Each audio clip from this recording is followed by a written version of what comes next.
This week, we're jumping back into the notorious teachings of John Humphrey Noyes and the Oneida Utopian experiment.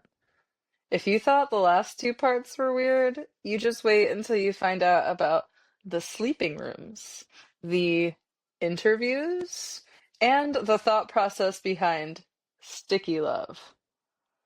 Yeah. There was a reason the last generation of the Oneida community had a great burning of all the Oneida records.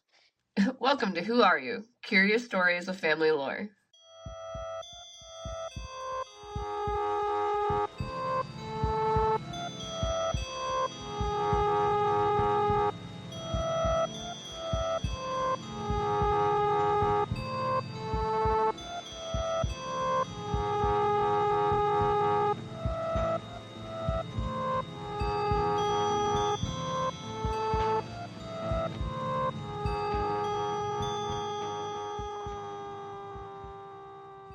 I'm Weetzie, And I'm Sam Ivy.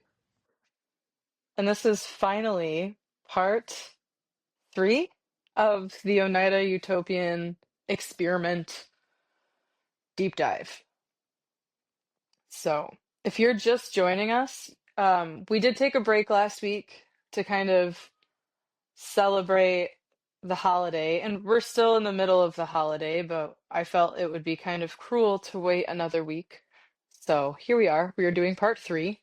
But if you are just joining us, you might want to go back and listen to part 1 and part 2 because that goes into a deep dive into Vermont and Noise's background and everything. And we're picking up. You gotta listen to that build-up. Yeah. And this is like, we're going to pick up where we left off. I will do a super quick recap though. But before we do that, we have some things to discuss. First of all, happy holidays, happy new year, whatever you're celebrating. I hope that it's being a joyous time of year for you. Same. I hope everybody has felt the love they deserve and has the holiday spirit just in time to get into the crazy, wild mind of Mr. Humphrey Noyes. Yeah. We do have something kind of festive that we have been putting off for a while, not on purpose, just because it's been a busy time of year for us and everybody. But we do have a giveaway. We have a giveaway in the works. And all you need to do to enter that giveaway is, dun dun dun, Sam, do you want to tell the listeners what they must do? They must email our insert email name here. That's wrupodcast@gmail.com. Okay. wrupodcast@gmail.com. I'll make a post about this with that too. But yeah, just shoot us an email with telling us was it ghost stories that we decided on? Or dream? Ghosts, dreams, really anything spooky, anything like we were kind of talking about something that could be done with dreams, I think. It's really open-ended. We just are curious, I think, more of Hearing the family story. yeah, that's family stories. It'd be cool to have an episode where we can add a story or two of some listeners that tie along with the topic that we're talking about. So some of the topics that are coming up is like folk magic. So maybe you have some family history with folk magic. Maybe dreams, that's what we were talking about, like dreams and premonitions or seeing ghosts. Really, anything spooky that ties into family. Yeah. That you want to share with us, fam. Yeah, so if you send us an email, you're automatically entered. If you send us an email with like 3 stories in it, that's 3 entries. And then we'll put everybody's names into some sort of hat, digital or otherwise. It'll be a random name generator, whatever kind of shuffling thing. And whoever gets picked from that, you're going to get a handmade piece of art that will tie into our Dutch Hex episode that's coming up soon. So, yeah. So don't be scared, fam. Please share the stories. We are always here to listen. Same if you don't want us sharing it and you just want to throw it in there as an entry, that is perfectly fine too. We just want to know more about you. exactly. So, But okay, now all the stalling has commenced. Henceforth, we must go into the Oneida Utopia. So, long story short, part one. Introduced John Humphrey Noyes, his religious mom, his alcoholic dad, his desire to go against the grain, went to college, also nephew of a president, um, or his mom was the aunt of a president, Rutherford B. Hayes, and then his dad was on the U.S. House of Representatives. So long he was well connected. Privilege. Went to Yeah. went to Yale, studied theology after some time away, rebelling probably against his mom. Had a problem with women, couldn't connect with women, was awkward around them, got jealous easily, never doesn't take rejection well. Redheaded. Not that that's anything to do with it. Nothing against it, which, by the way, man, your hair looks really good. Holy crap. Thank you. Thank you. It looks really good. I was thinking it, but I didn't say it because I was like, wow, it looks so good with her hoodie. That Thank was literally my you. first thought. Yeah, I am noise reincarnated. No, I say red hair. I bring that up because that was still seen as kind of like something negative, right? Like Yeah. this is a problematic saying, but like redheaded stepchild, like this Mm-hmm. idea that redheads were outcasts. He kind of personified that stereotype, which made him really resentful. So he used religion as a way to kind of twist the story to justify a couple pretty problematic things he wanted. Um, Also, everybody, you might hear some weird echoes in the background. That is because Sam's headphones in the holiday haze and craze have misplaced themselves. The elf on the shelf So, stole them, I'm sure. It's annoying, and I'm yes. sorry.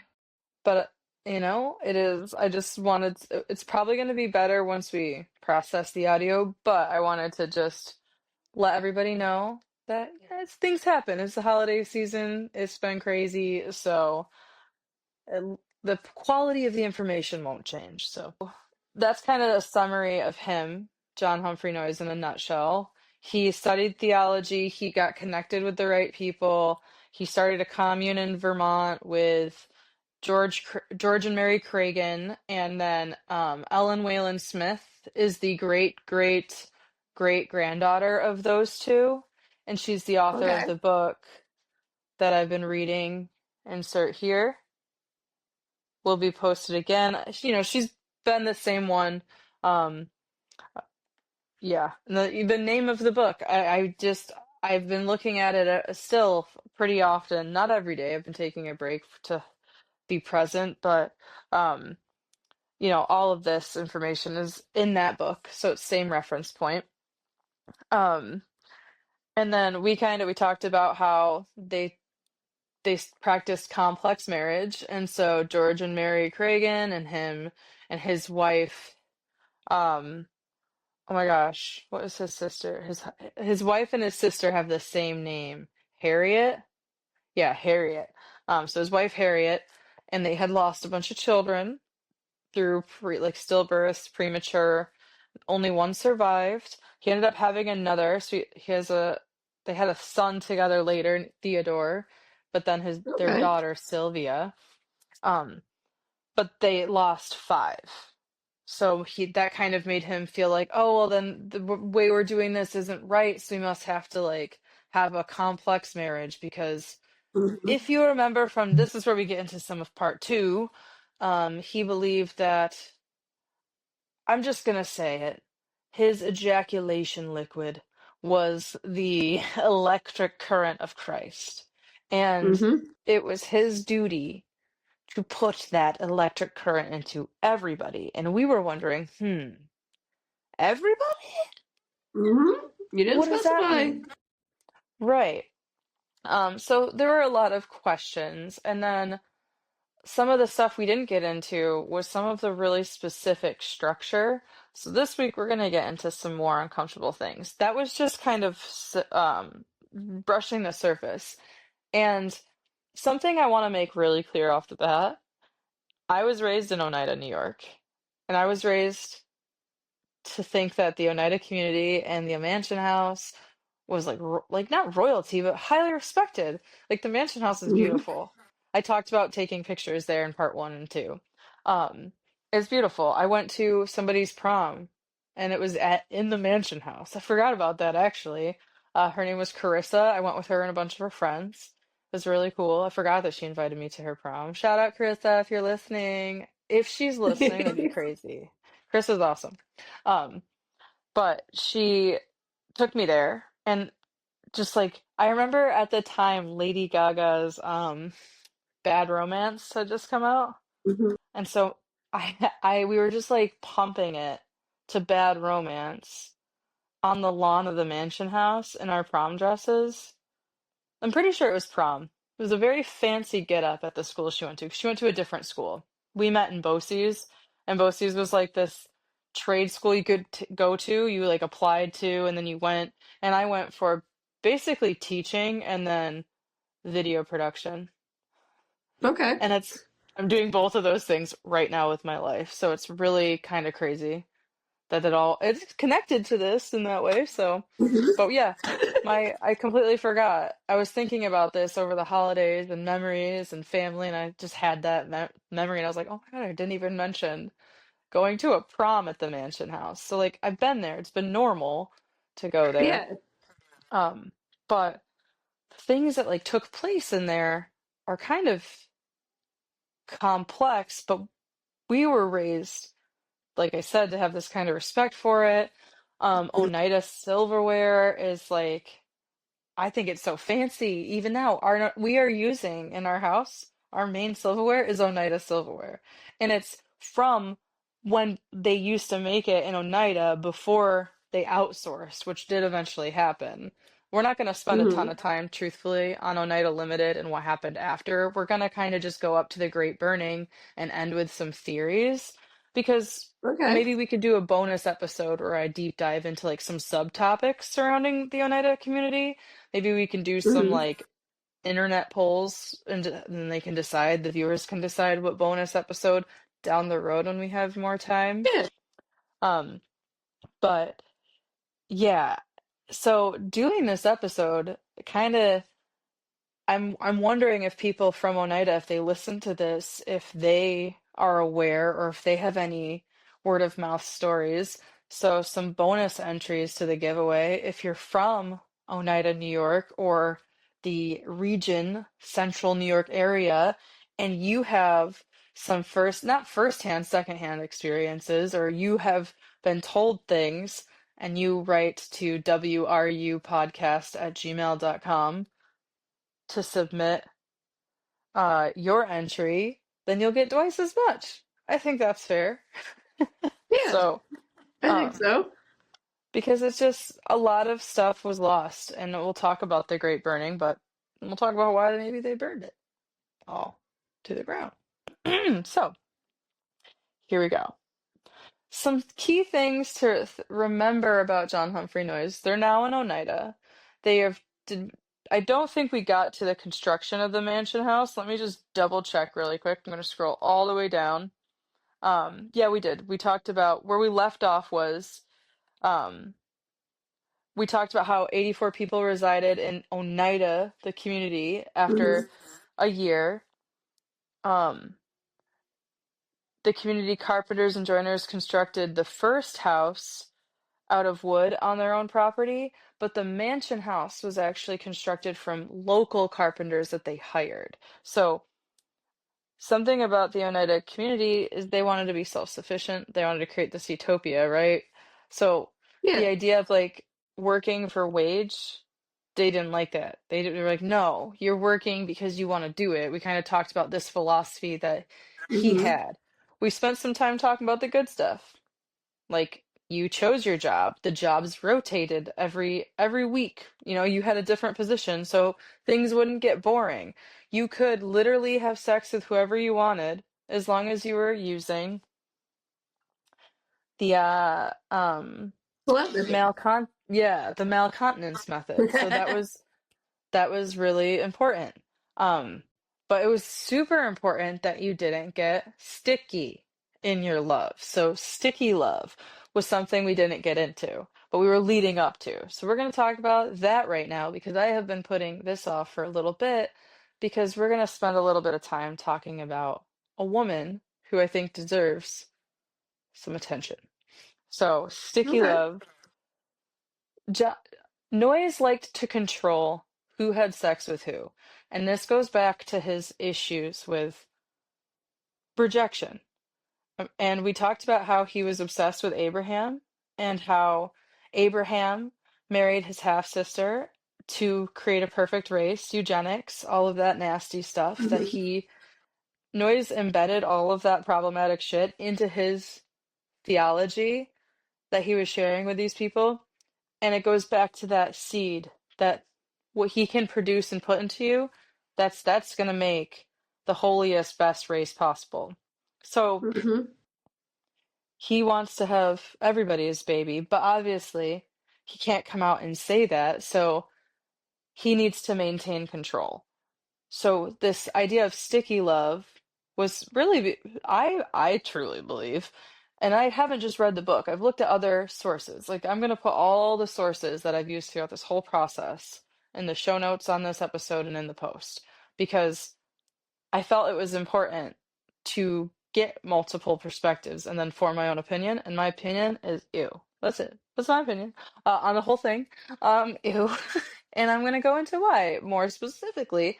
We'll see what you think. But Sticky Love, in my opinion, was his way of being like, "Oh, you guys are getting too close." Mm-mm.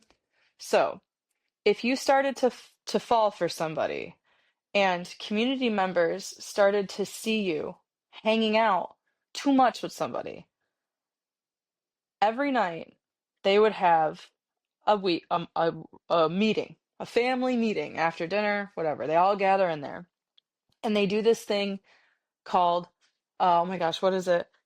I wrote it down because I knew I wouldn't remember. Hold on, sorry. Um, mutual criticism. Mutual criticism. And Okay. basically, that was a time for you, John would just be like, all right, who wants to talk shit to somebody's face and they can't say anything about it, basically. Yeah. So if you saw somebody hanging out with somebody, you literally saw two people starting to fall in love, you would take that time at mutual criticism during the family meeting. They would sit in the center of the entire group, Mm-hmm. and the group would take turns criticizing little things about them, and they Yeah. cannot say anything. They can't form a rebuttal. All they can do is take it, and then they have to change those things about themselves to be accepted in the community. That's fucking crazy. If you think somebody like, uh, yeah, so your insecurities are being fed upon, like, oh, I saw George and Mary, which is just so happens to be George and Mary Cragen, so maybe we should pick different names. I saw Tirza and Arthur romping around the garden, and then so Tirza, oh, is that true, Tirza? Tirza, you're gonna sit in the middle, and then everybody just starts nitpicking at what she's wearing. Maybe she's not Mm-hmm. working hard enough. Maybe she's appearing selfish. Maybe the way that she looks at Arthur is too demanding, so she shouldn't be making eye contact, or like whatever. Yeah. Who even knows? Because we don't know. But mutual criticism was meant to basically help you become holier, help you get closer to God, help you correct Mm-hmm. your actions. At least that's how it was sold. But really, it's to manipulate and break you down to keep you in line and to keep you from disobeying. Um, and a lot of people had a hard time with following this sticky love thing because you naturally are going to fall in love with somebody. Yeah. You are. And so Yeah. sticky love. So I wanted to just sticky love. I think the best way to display how problematic this was to talk about Tierza Miller, who was John Humphrey Noyes' niece. I don't know how she was his niece. I just know she was his niece. And I think her life is a really good image of why this entire thing was problematic. So we're going to start with that.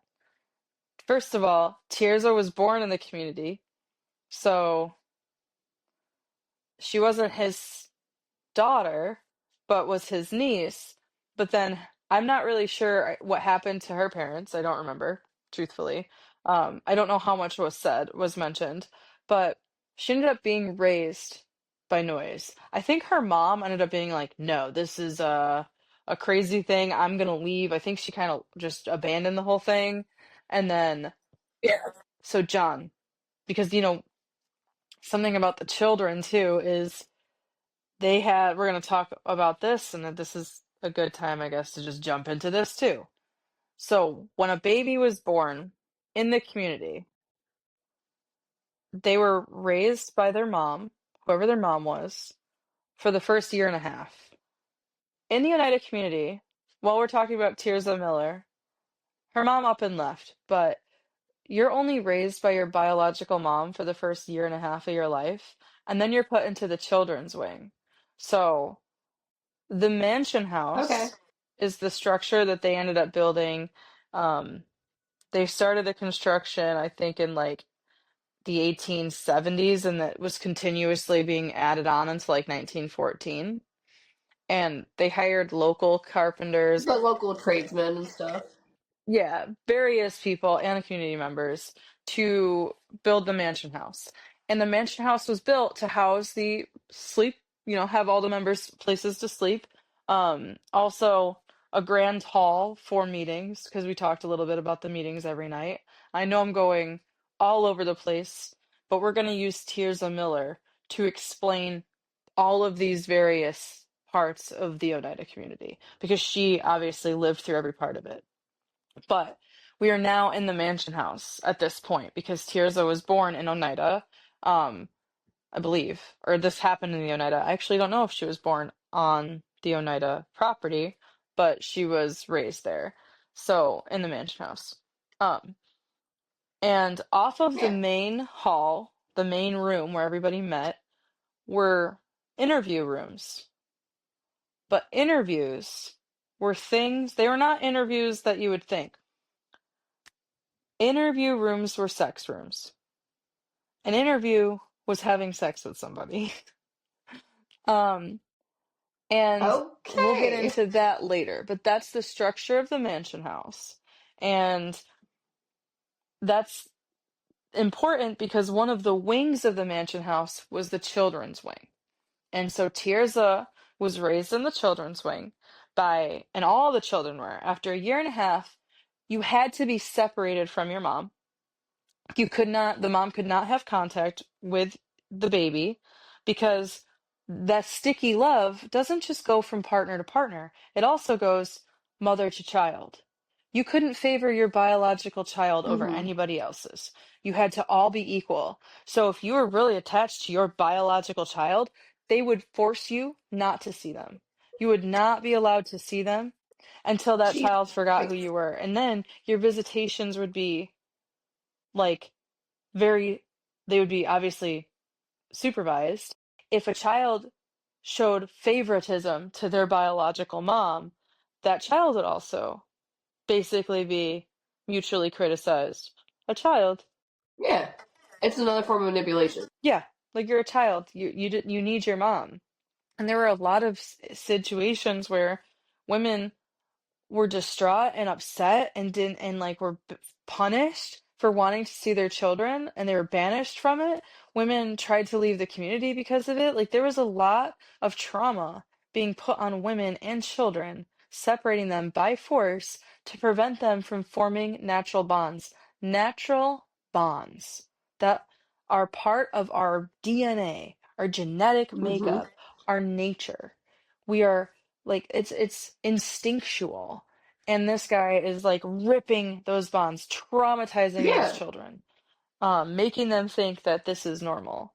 It's not normal. And then with Tirza, her mom left before that even happened. So she's just raised by all these caretakers. So one of the jobs that you could be assigned was in the children's ward, caring for the children.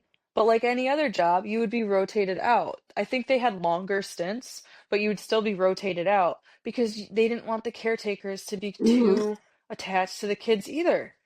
Like they didn't let these kids feel close to anybody. And then the other fucked up thing, there were accounts of children, and I forget their names now, But when the stories that I'm about to say were in this book that Waylan Smith wrote of how two cousins grew up in the children's home together, because you grow up in that home.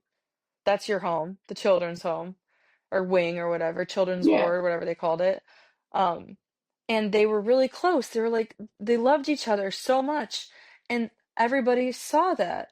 And so they forcefully separated them and sent one, because they had multiple branches. The Oneida Community was one. I think they had one like in another part of New Yeah. York near the city, I believe. And maybe one in Pennsylvania, but I'm not totally sure. Just other branches. They sent him somewhere, basically, somewhere else. And that really, really messed up the cousin who was left behind. Like that he talked about how, like, he had already lost his mom, separated from his mom, so he's trying to like maintain some sense of normalcy. And Tierza's in there. So jumping back to Tierza, because not there's just so many kids traumatized. These are just a couple examples. But John Humphrey Noyes took a liking to Tirza, his niece, and he basically raised her and gave her extra attention. That sticky love kind of thing. So very hypocritical, but also Groomed her. predatory as fuck, because as soon as she turned 13, this is where it gets really problematic. You're sorry. As soon as she turned 13, he introduced her to the concept of complex marriage. And what that basically means is when a woman, a child, turns 13, the community, 13, remember we started this on the 13th episode? Mm-hmm. When you turn 13, male or female, you were considered old enough to be introduced to the concept of complex marriage. But in order to ensure that sticky love didn't take place between adolescents, an older person in the community would be assigned to the child, the 13-year-old child, Mm-hmm. and they would be taken into an interview room and introduced to the concept of complex marriage at 13. So an older woman for boys and older men for girls. And John Humphrey Noyes was like, I'm going to be the one to introduce you to complex marriage, to his niece, Tirza. Disgusting. It's absolutely disgusting. And not only that, but Tirza, I don't blame her one bit. I'm Team Tirza. She really, really embraced this idea of communism and free love. She was like, "Oh, I feel like if I'm not going to speak for her, but imagine being raised by somebody that you start to call dad, and then at 13, that happens to you. Yeah.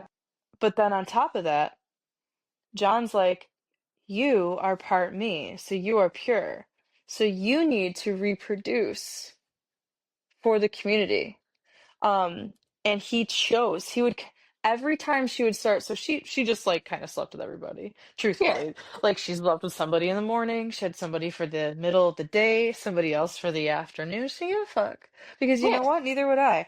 I don't know how old she was when she started doing this. Probably 13, because that's what she was told is when you start doing this. So Mm-hmm. if you get told at 13 that's forced upon you, what else are you going to do? Because now, if you're doing it with a bunch of dudes, you have control. So trying to get that control back that her nasty ass uncle slash dad took Yep. away from her. So I don't blame her at all. On And top of that, like, who knows the manipulation that he was doing to her leading up to that turning point, leading up to that day, you know? yeah. And why did he like zero in on her to raise her? For exactly that reason. So that's fucking disgusting. And everything was written down. Every interview was recorded. Um, Tirza, in her exploration, she did fall in love a couple of times with different men. And every time John Humphrey Noyes would see it, he would mutually call her out at a family meeting, mutually criticize her. So extreme. Tears like bad. in ways that we can't even understand, sitting there calling her out for basically going against the doctrine of what they're believing, that she's falling into sticky love with whoever. Yeah. And basically, she wanted to start a family with somebody. She wanted to have a baby with somebody Yeah. because she was falling in love. And in the community, you had to get permission to have a baby. You had to basically sit in front of a committee, John Humphrey Noyes at its helm, and say, hey, we think we would make a good match to have a baby for the community. But if the community members on the board thought that you guys were actually in love, they would say no. Uh-huh. You're gonna be too sticky love for that shit. Extra No, sticky. we're gonna pair you up. You, Tirza, instead of having a baby with this person that we clearly see that you love, here, this random guy. We're gonna distract you. You have to have a baby with this random guy, and also you're banned from seeing this guy because you love him and he loves you, and that's bad. That's So they'd power. be forced away from each other. Tirza had so many babies that John Humphrey Noyes chose for her, and I guarantee, I bet, that at least one of them was his. Probably. Like, why wouldn't it be? Like, I'm surprised all of them weren't. yeah, that's where I thought it was going when that started talking about Tierza Miller. Um, so Tirza, I just thought we should share that because she was kind of a badass, rebelling in various ways she never gave up. She always was like trying again, to fall in love. So, um, might have more on her later because I feel like there's more to learn with that, but those were some of the things that happened with her that I thought were really important to point out. Yeah, most Um, definitely. so something else, while Tirza was growing up and she was a teenager, the philosophy of the Oneida community at that time was, we said, free love. Mm-hmm. But John Humphrey Noyes was preaching to the teenagers of that community that there were two different types of organs to think about. You had your reproductive organs and then you had your sex organs. So they're different. Your sex organs are your vagina and your penis. But your reproductive organs are your testes and uterus. So he argued that why would God make those separate if their only purpose was reproduction? He said, and he's a absolute master of cringy, disgusting, uncomfortable metaphors. Um, and I quote, "Why just enjoy the seed when you can have the flesh and the pulp?" Ew. Yeah, it fucking what? What? So, also another one that I wrote down, and since I wrote it down, I'm gonna share it, because if I have to suffer through it a third time, you're gonna suffer through it at least once. It's better to fire in the air than to kill somebody with it. Are we He's talking so about a fucking gun, or are we weird. talking about your ejaculation? Yeah, and also, why do you have a deadly cum? Right. So he was kind of preaching that. So his whole thing was the enjoyment that you get out of sex is separate from reproduction. So that's why they had the interview rooms, because those are for enjoyment. Those are for the sex Yeah. organs. But the reproductive organs, you had to ask permission. Every decision was made by John Humphrey Noyes. Also, to have an interview, you still had to ask permission. Jesus. Everything had to go through. Like, you couldn't just go have sex. Free love, sure. So you had to ask permission. But then you had people like Tirza being like, fuck that, and just doing it. Like, Yeah. not necessarily going the correct route. Like, good for her. She doesn't have to, in my opinion.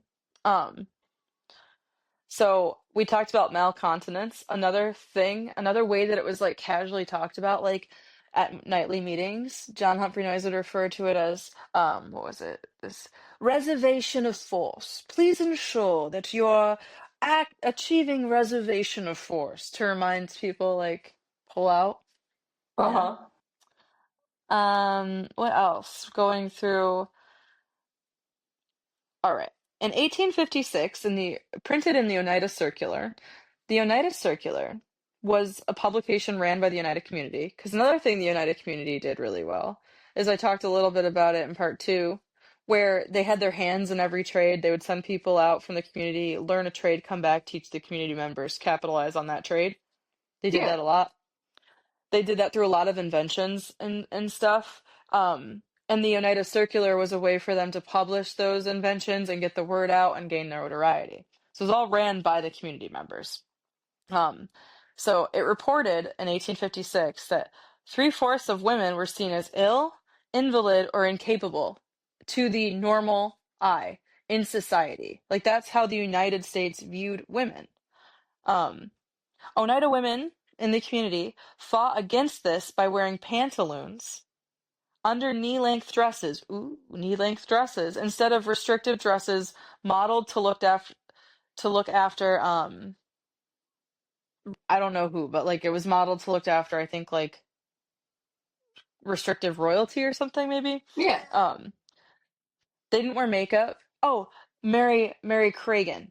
So Mary Cragen, that's who it is. Mary and George Cragen.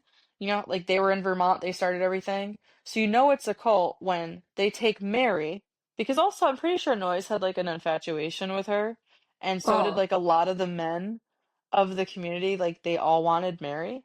And she kind of is the reason in a lot of ways that it started, because maybe not, but like it started because men wanted to fuck everybody's wives, basically. Yeah. That's why it started. And Mary was one of those women.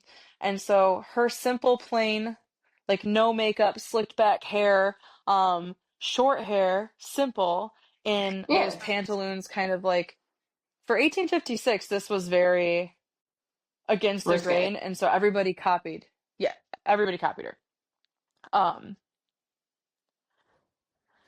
The circular also reported that they were desegregating sexes at all levels, meaning women could hold just as much power as men, and men could hold just as much power as women. Men could do housework, women could do housework, but women could also go work in the trap factory, that they put on their property, which we'll talk a little bit about. We're gonna dabble a little bit in everything.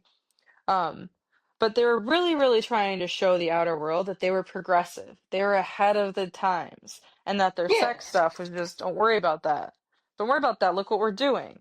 So they were smart as fuck. They were putting out this image of prosperity, utopian living, like equality. Like, I mean, holy shit. If I was sitting in a cafe somewhere and I read the Oneida Circular, I would fucking go there in a heartbeat. I'd be like, what is Yeah. that sex I I get to fucking be a boss bitch. I would want to go Mm-hmm. there. It was a really good way of drawing in women because remember, back when they were like, maybe we could just have more women than children, like more women than men. That'd be fine. And they started finding widows and stuff in Vermont and Mm-hmm. like telling them, come join us. Well, also, when you're creating this structure of equality, but it's just in this defined bubble, what's going to happen when that bubble bursts? Where are all these women and children going to go? Women who've had multiple children with multiple men, not married, in a 1850s to 1880s time frame, Yep. what are you going to do? Once you go in there, you can't come out because the world that surrounds you will not accept you back into it. Even though the community directly surrounding Oneida, like the people that were in the community, they were supportive because Yeah. they were bringing in business. They were making traps. They were making silverware. Like they were doing all of these things. Maybe they weren't making silverware yet, but they were going to be soon. But either way, you have a lot of revenue being built.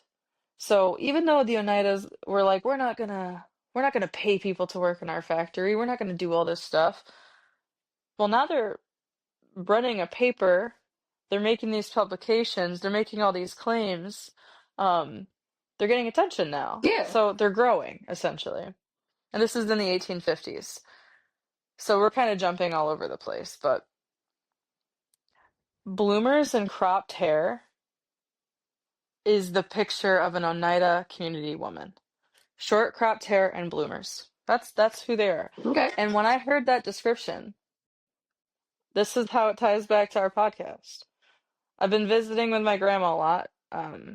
She has I would say late stage dementia. It came on quick. I don't want to say too much about it, but we're going through a lot with that right now. So I've been doing a lot of reflecting with her, and when I read this description, I thought about her lawn ornaments from when I was a kid. They were two Dutch figurines looking at each other, a boy and a girl, but the girl had chopped hair and was wearing pantaloons. And I was just like, oh my God, were those Dutch figurines or were those Oneida Community Yeah. figurines? Now I'm not sure. Because the way that the man was dressed kind of looks like some of the pictures. The men doesn't say anything specific about how the men dressed, Mm-hmm. but part of me is like, that's weird. So just something. That's cool though. Nice Um, little tie-in. yeah. Now it's where, kind of goes back to weirdness. At one point, Noyes was like looking around the community and all the people having sex and all the stuff going on. He was just like, wow, uh, we are a Christ-powered battery. And the more sex we have with each other, the more power we have in our battery. And the more that we can build up our members, the stronger we're going to be, kind of deal. Um, it would create a magnetism of love and electrical touch if free labor, like, um, free labor as in you won't need to be paid for what you're doing because you're going to be so happy and they're going to be magnetically charged that they're going to be able to have a fully paid labor free community. That was their goal. But of course, it's not fucking possible because you got to pay for shit. Yep. Things cost money. So, um, they always saw labor as a sacrament to God. Mm-hmm. So therefore, any sort of financial exchange for it would negate that sacredness. However, didn't always last that way. They did start growing crops, so strawberries became like the main crop. Something else, my grandpa grew strawberries as well, so he was really good at it. Aw. That's something that the Oneida community also did. Yeah. And he was born in the 1920s, and the grandchildren of the original community members were born in the 1930s. Okay. So he could have been hypothetically taught to grow strawberries by a descendant of the Oneida community because he was from Oneida and he grew strawberries. They had a huge strawberry harvest every year at the community, and they had children and women and men all picking these strawberries and to sell them. But they made it like a festival, a jubilee event. So instead of hiring people to pick their strawberries and package them up and sell them to the masses, they just had their community members do it for free, but called it a festival. That sounds like free labor to me. Yeah. Smart, but yeah. Because, hey, I'll pick these strawberries for you. I'd rather pick these strawberries for you and be paid for it just in case you ever go crazy. I have a stash under my bed I can leave with. But they were like, no, we don't want you to do that. It was just another way of like twisting things to sound good. But it's not good. It's controlling. So that's my opinion though. Social magnetism equals productivity. Now that I can get behind. Mm-hmm. If you have a great team and you're having a good time, that work doesn't feel like work. It feels like fun. 100% agree with that.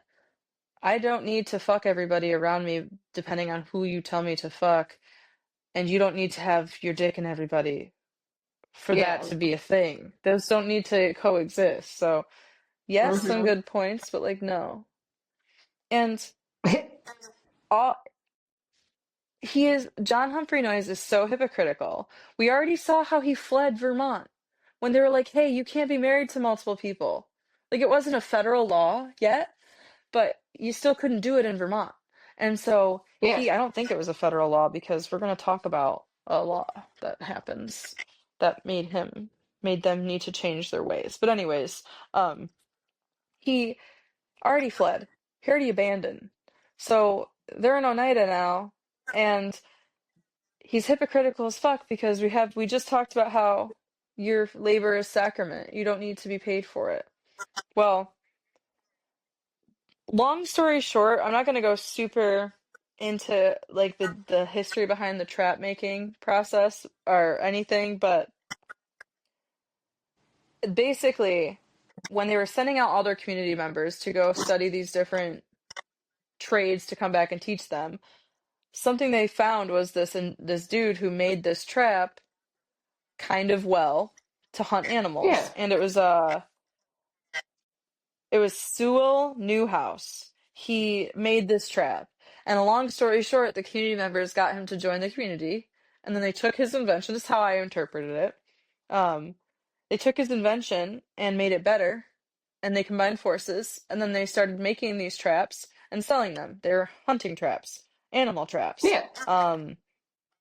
I don't know what I'll post a picture. If we make a video, boom, it's right there. So all of a sudden the Oneida Circular is like, oh my God, we're making traps. And like Christ told us now, he wants us to make money. Because money is Mhm. power, and power is Christ, and Christ is magnetism, and it needs to all be a circular thing. But before, their philosophy was no, that we don't need money, we're self-sufficient, you know? So suddenly now Yeah. things are changing. It's the 1850s, things are changing. They started to, or no, not 1850s, towards the end of the 19th century, so late 1800s, they started to embrace market capitalism. And the reason I'm telling you all of this, why is this important?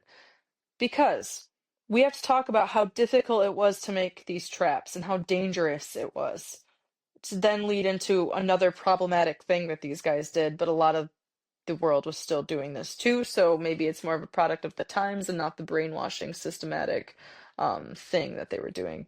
But, okay. Trap making was grueling. You needed hot oil and liquid lead to melt the metal and manipulate the metal and twist it. So there was a power press to speed up the process, um, where you basically were making you had these huge vats of hot oil and liquid hot lead, and you're dipping, like, basically imagine making like a horseshoe, but using hot Okay. oil to melt it and bend it. And if I can find a source that like has the video of the process, maybe like a historic recreation of it, I'll link it. Because Okay. it's super dangerous. But Humphrey Noyes was like, oh, you know what? We have to make more traps and we don't have enough adult community members. So I'm gonna come up with this thing called uh industrial communion, where every single member, regardless of age, has to serve time uh, doing industrial communion in the factory. Jesus. Even like the kids? So you had children as young as like 3. You had children as young as 3 in there. God damn. Yeah. Hours. Hours. Like up to 16 hours a day with only a 30-minute break. Fucking Mm-mm. babies in there. Doing whatever they're told. Um, it was seen as glorious service. It was seen as something great. And everybody had to do it. Fuck that. So extremely problematic. Yeah, no. So that's a lot of the problematic things that I could find. And I know there's a lot more, but that's a lot right there. And I mean, I read a lot more than what I discussed, but it was Mm-hmm. all basically accounts of the same thing. Like people falling in love and John Humphrey Noyes and Yeah. other community members ratting these people out. These people being exiled, these people being sent to other branches. And something else John Humphrey Noyes did after they established the Oneida Community, he went to Brooklyn and he spent some time in what is basically like considered a red light district. And he had like an apartment Yeah. there. And who knows what he was doing there, but it just kind of seems like he would bring women like prostitutes and people, desolate Yeah. people who had no financial means in the world, and he brought them to the community too. So like he was getting women from all over the place and bringing them, and he was finding like vulnerable people and bringing them in too. It wasn't just people who heard about the community. Yeah. Because most of the time it's those people like that that are easily manipulated. Exactly. Um, so in 1879, due to the law that outlawed polygamy, there. Whatever, this should be on the screen. I'll put it in the notes. It outlawed polygamy due to, honestly, the Mormon religion. So a lot of polygamy was taking place out west in 1870s. Joseph Smith had created this religion because he found these plates in Palmyra, New York, actually, very, very Huh. close, to Rochester, New York, very close to Canandaigua. I think it's like maybe 40 minutes away from Rochester. And then from Oneida, what we're talking about, it's like less than 2 hours, like an hour and a half from Oneida, New York to Palmyra. But basically, Joseph Smith found these plates on the side of a mountain, and they told a whole prophecy of something that accounts for what happened in the Americas when the Bible was taking place. And then he started a following, and they went out west and they settled out there because they kept getting kicked out of places because nobody wanted them to settle because they were like, what the fuck are you doing? Um, and so they were settled out there. And then the US government was like, what the fuck are you guys doing out there? There's a lot of you, and you're all, what the Uh-huh. fuck? So they made a federal law that was like, you can't marry more than one person. Like, that's not legal. So just fucking stop. And so that was happening. That caused a lot of fear in the Oneida community because they're over here doing the same Yeah. shit. What's the difference? What is the difference? The difference is Moroni, the angel, didn't tell you shit. Oneida community. That's like that's the only thing. The the uh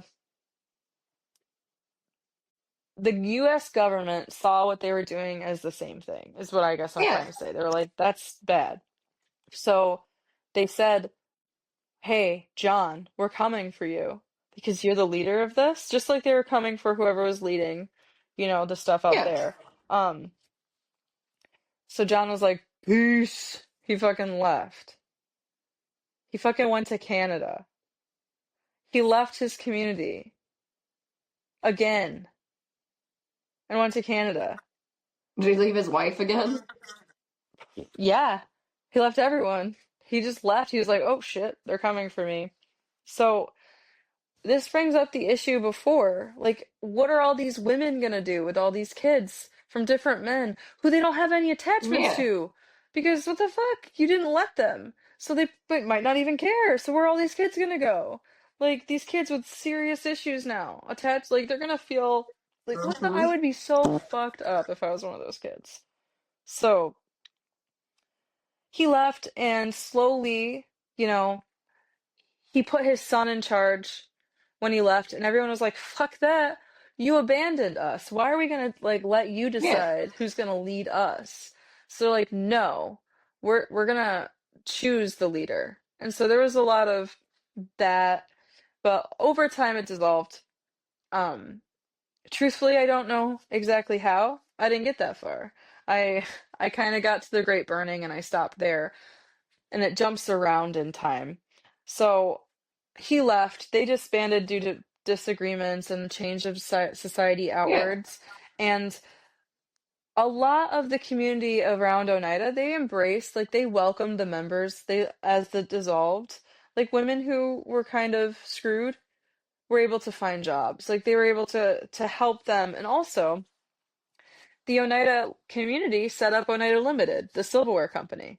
So they were able to employ their members so they could slowly transition into non-community That's really life. They tight. could buy property and they could leave slowly over time. Yeah. So it was a slow dissolution. So there were still a few members that existed in the community at the time. Um, Not at the time of the Great Burning, but like at the turn of the century. But over time, the grandkids, the burning, the Great Burning. So a lot of what we've talked about in these three parts are word of mouth stories that have been documented by historians or picked through from documents, so small traces of things mentioned in a variety of documents. There's this there's this show on Netflix which I haven't watched, which I will. It mentions the Oneida community briefly. It's about some other Mm. dude, but he stops in and he spends 6 years with the Oneida community. Don't know his name. I'll put the picture here. but he spent 1860 through 1866 at the Oneida Community. Yeah. But ultimately, the Oneida Community didn't like him. They said he was egotistical and sent him on his way. So then it goes back to whatever that story is about. But there's a scene in that show, apparently, that shows like a room full of bunk beds and everybody's just having sex. Yeah. And we know that's not accurate. We know that they had sex in separate rooms that had no doors called interview rooms, aka sleeping rooms. But you bet that people were like kind of watching them in the main room. Like everybody's gathered in the main room. I mean, yeah, it has no doors. Yeah, they had no doors. There's I'm still sure Humphrey's sitting there with the box of popcorn. Oh my God, yeah. And it was probably expected that people would watch because you also have to make sure that you're not getting too attached.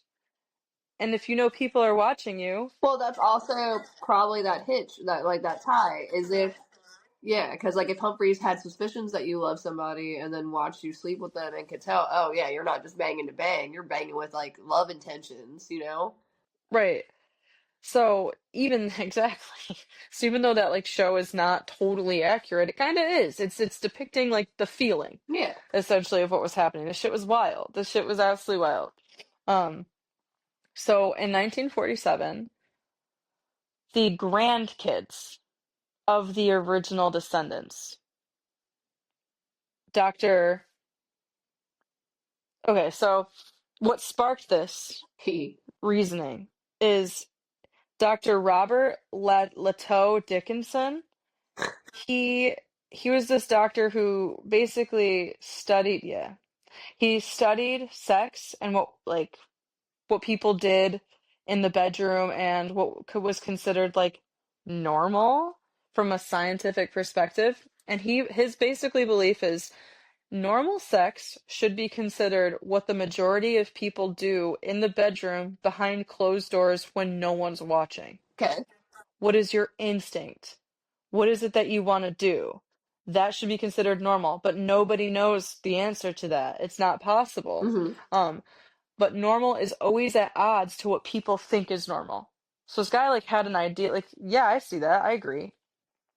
He also kind of was like, oh, you may think that homosexuality isn't normal, but I like more people are gay Yeah. than you know. It's more natural than you know. So he was kind of an advocate for stuff like that. So great intentions. At the end of the day, with him being, more science-based, we are mammals. It is in mammals' DNA to want to reproduce, to want to procreate, to want to do the act. So yeah, in a scientific way, like, yeah, there is no sense of normal, and it is we are drawn to do that, and we are drawn to do that behind closed doors because that's when we are most vulnerable. So why do we want to, we're already exposing our vulnerability to one person, why do we want to expose it to a crowd? Yeah. Yeah, exactly. But this guy was like, hey, Oneida Community, I would, and this was in the early 1900s. I think it's like maybe 1912 or something. I'm not sure. This was before the Great Burning. Um, but he was like, he had tried to reach out to the Oneida Community to study them. He wanted to study their sexual interactions and what they were doing. And they were like, fuck no. You don't need to know any of that shit. And so for years he tried, I guess, and they said no. And then they were like, uh, the author's grandfather, so the author of the book, so Ellen Waylan Smith's grandfather, Robert Waylan Smith, and P.T. Noyes, they went through the Oneida Community documents and decided to burn them all. Yeah. So this was in 1947. They didn't, basically, this doctor wanted the records, I think is what it was, so he could read through them and decipher information for his study. And these guys were like, no, that shit is private and no one's ever gonna know. Yeah, you don't get to read our diary. Basically, because, yeah, that's another thing. John kept a diary. John's son kept a diary. Because I didn't talk about Theodore Noyes, but he tried to, like, rule after, but I was so exhausted with all of that. Yeah.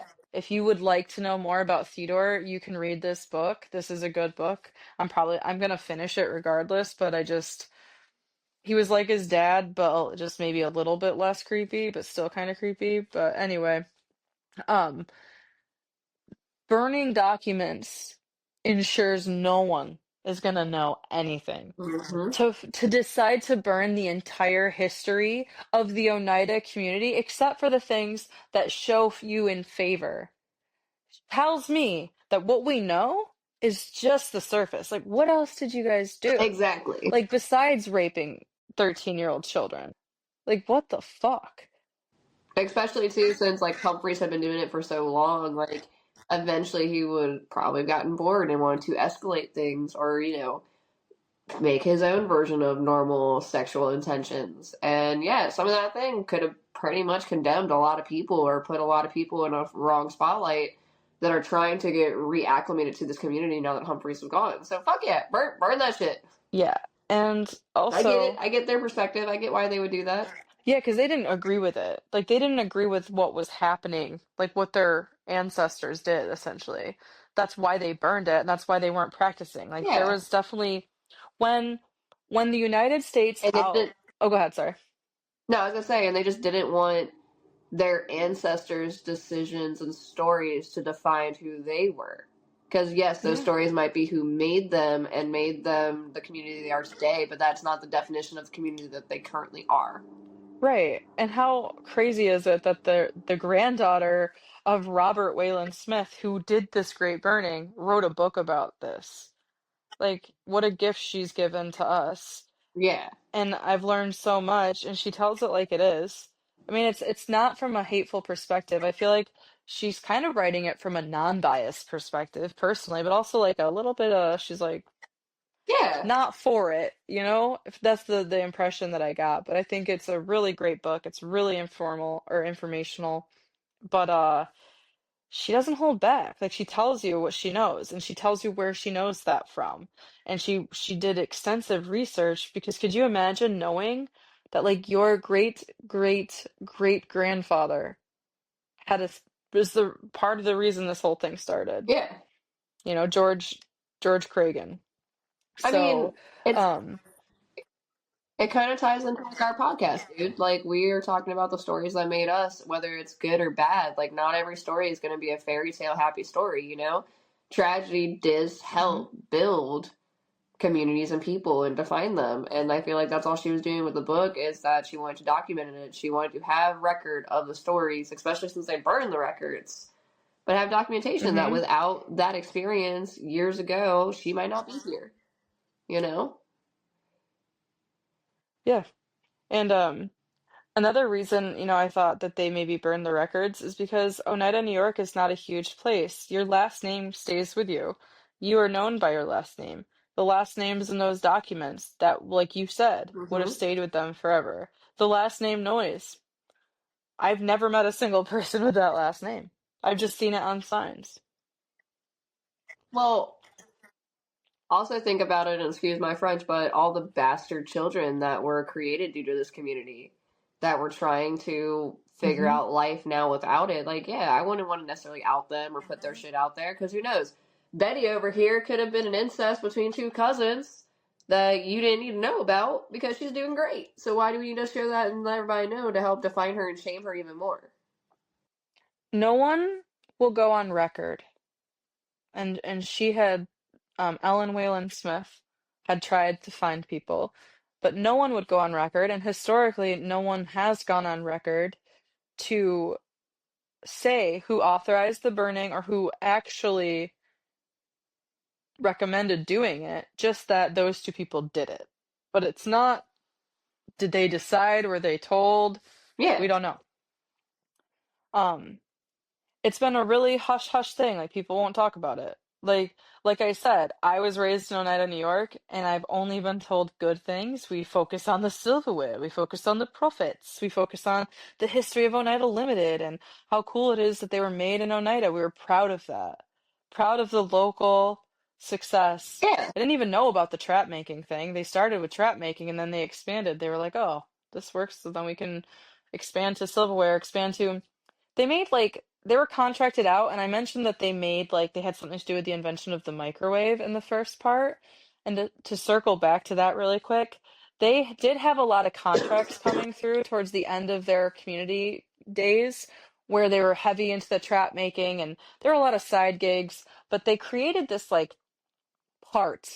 like one of the inventors in the community created this part and sold the patent, and that specific part had was required in the construction of a microwave. So without that part, the microwave couldn't have been created. Okay. Didn't invent the microwave, but invented a part that harnessed the ability to create the microwave. So Yeah. indirectly, Without them, it wouldn't necessarily been possible. yes. So um a first-hand account, the one first-hand account we do have of this great burning happening is from Noyes's great-grandson, Jeffrey Noyes. He remembers being 6 and men coming in and taking all the papers from the Moser safe. It was basically like he was living in the original Noyes house in New York. And when it was built, they had built a Okay. giant safe room, basically, that had basically like a library safe that had all the community documents in it. And he's 6 years old playing in the house, and like these community members come in, or I think they were community members or descendants of community members. They came in and took everything, every single thing out of that room. And then he didn't witness the burning, but he remembered them talking about burning the papers at the dinner table, or he overheard them Yeah. as a child. So that's Noyes' great grandson, Jeffrey Noyes. And then you also had some firsthand accounts Oh, wow. that this took place. Um, Sociologist William Kephart interviewed community member descendants and said that I wanted to remain anonymous for whatever reason, but they said that Yeah. these members helped load up a truck full of the documents and took them to the dump and burned them. And I mean, there's so many reasons why they would have burned these documents. There was a huge political tension in the 1940s leading up to the war the war is already happening, right? Because it started in the 1930s, 1940s. The Hollywood 10 was going on. It was these 10 Hollywood actors and actresses accused of communism. And so the United States had created Yeah. the Ameri the House, oh my gosh, the House American of Un-American Activities, the House of Americans of Un-American Activities. It was this Congress appointed Yeah. thing that was hunting communists in the United States, essentially, and they were targeting people who were different, and they could be anybody. So the burning could have been done to prevent anybody from being considered a communist and being jailed. So I mean, that's a that fair could perspective be to look at that as too. well. Especially because to this day we don't know what those But documents stated, and depending on their following and their beliefs, it could be considered. yeah, I mean, everything we've talked about, everything that he did, that's just the surface. There's so much more, but that's all I have on this. If I think it's been a lot, but it was important to talk about, and I I, I wonder what last names were in those documents, because you can't find out if you're related if your family won't tell you. So you have no Hmm. idea if you are a descendant from that community. Well, it makes me I wonder know that on the too. Clinch side, I'm not. It makes me Go ahead, wonder sorry. too. Oh, sorry. No, just because of, you being from Oneida and that community and how many, people did procreate and how many different mix and matches they had of so many different genetics. Like, I wonder how many of those names that we don't know are still staples in Oneida community now. Or, like, Oh, that for have been that long line yeah. lineage. Because, I mean, I got, there's certain last names around in St. Mary's that are very iconic. Like, when you hear Johnson's, Bailey's, like, it's county people. Yeah. Yeah. That's kind of where I'm at, because the community members made a lot of money, and when that dissolved, every member, they split it equally. Or they split it based off of your contributions or something, or how long you were a member. So the older you were, the more money you got. But when you left the community, you got money. Like you got money. So when it officially dissolved, they wanted to make sure their members were okay, but that had nothing to do with John Humphrey Noyes. He was long gone. His son had been kicked off the thing. There was like it had dissolved Yeah. into multiple factions, you know. They had gotten rid of complex marriage, which resulted in all the young people going towards monogamy.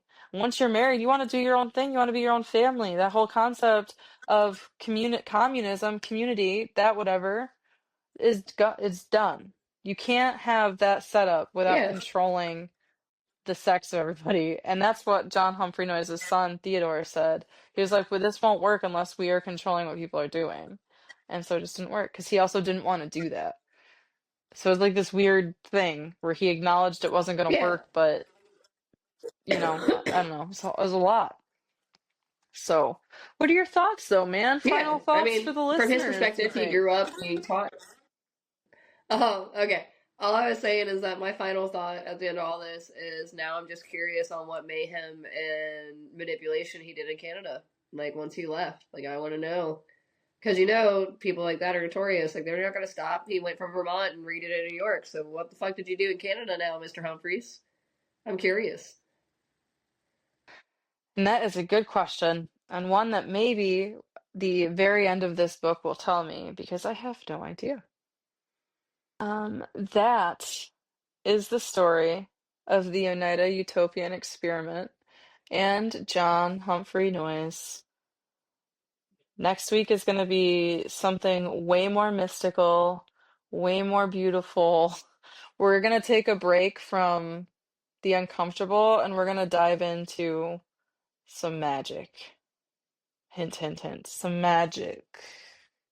And we'll reveal the exact thing that we're giving away, but you will probably also throw in some like stuff from both of us, but like the main thing will be revealed next episode on a video if we do it. So Hell yeah.